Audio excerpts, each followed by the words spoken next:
కఠిన నిజాలు 49. అబ్బాయి ఉద్యోగం ఆస్తులు చూసి పెళ్లి చేసుకునే అమ్మాయిలు నేటి కాలం ట్రెండ్గా మారారు. అబ్బాయిలు కూడా అమ్మాయిల ఆస్తులు తీసుకొని మాత్రమే పెళ్లి చేసుకోవడం చాలా మంచిది. అవతలి వాళ్ళ నుండి ఏ ఆస్తులు రానప్పుడు మీరు ఎందుకు మీ ఆస్తి వివరాలు వారికి చెబుతున్నారు? అలాగే పెళ్లి సంసారం కోసం ఖర్చు పెడుతున్నారు. అది ఇరువురి పూర్తి బాధ్యత కదా. ముందే చెప్పండి, మా తల్లిదండ్రుల ఆస్తిలో నా వాటా ఇంత మాత్రమే అని. ఇక ముందు ఇంకేమీ కూడా రాదని, ఈ డబ్బుతోనే ఏదైనా ఉద్యోగం లేదా వ్యాపారం చేయాలని, భవిష్యత్తులో వేరొక కాపురం కూడా పెట్టే ఆలోచన ఉండొచ్చని.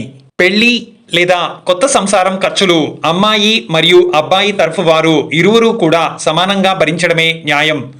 అబ్బాయి తరఫు వారు లేదా అమ్మాయి తరఫు వారు మాత్రమే భరించడం అన్యాయం.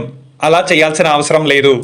ప్రస్తుత రోజుల్లో అమ్మాయి నుండి ఏమీ ఆశించకపోయినా 10 రోజుల్లోనే హడావిడిగా పెళ్లి చేసేసి 3 నెలలకే విడాకులతో విడిపోతూ 5 నుంచి 50 లక్షల రూపాయల భరణాన్ని చట్టం ద్వారా ఆశిస్తున్నారు కొంతమంది అమ్మాయిలు మరియు అమ్మాయి కుటుంబ సభ్యులు. పెళ్లితో వ్యాపారం చేస్తూ కూతుళ్ళని ఎరగా వేస్తున్నారు కొంతమంది అమ్మాయిల తల్లిదండ్రులు. అబ్బాయి తరఫు వారు పెళ్లికి ముందే అమ్మాయి తరఫు వారికి చెప్పండి, ఒకవేళ అమ్మాయి కావాలని విడిపోతే లేదా పుట్టినింటి నుండి రాకపోతే ఇకపై కోర్టు ద్వారా ఎలాంటి భరణం రాదని ఇవ్వమని ముందుగానే చెప్పండి.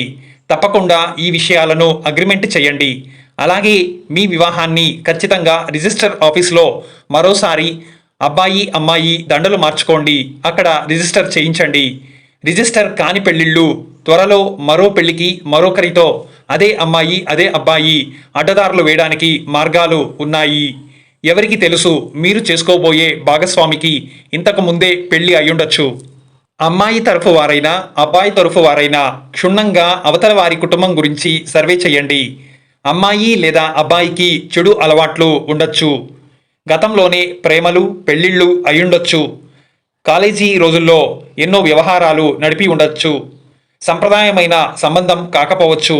సోషల్ మీడియా రీల్స్ పిచ్చి ఎక్కువగా ఉండొచ్చు. పెళ్లికి ముందే లవ్ లేదా సెక్షువల్ అఫైర్స్ కలిగి ఉండొచ్చు. కుటుంబ చరిత్ర పూర్తిగా తెలుసుకోండి, ఆ తర్వాతనే పెళ్లి చేయండి. మిత్రమా, ఇది కలికాలం. పెళ్లిని ఆయుధంగా చేసుకొని సంపాదించుకునే వ్యాపారంగా మారింది ప్రస్తుత తరుణం.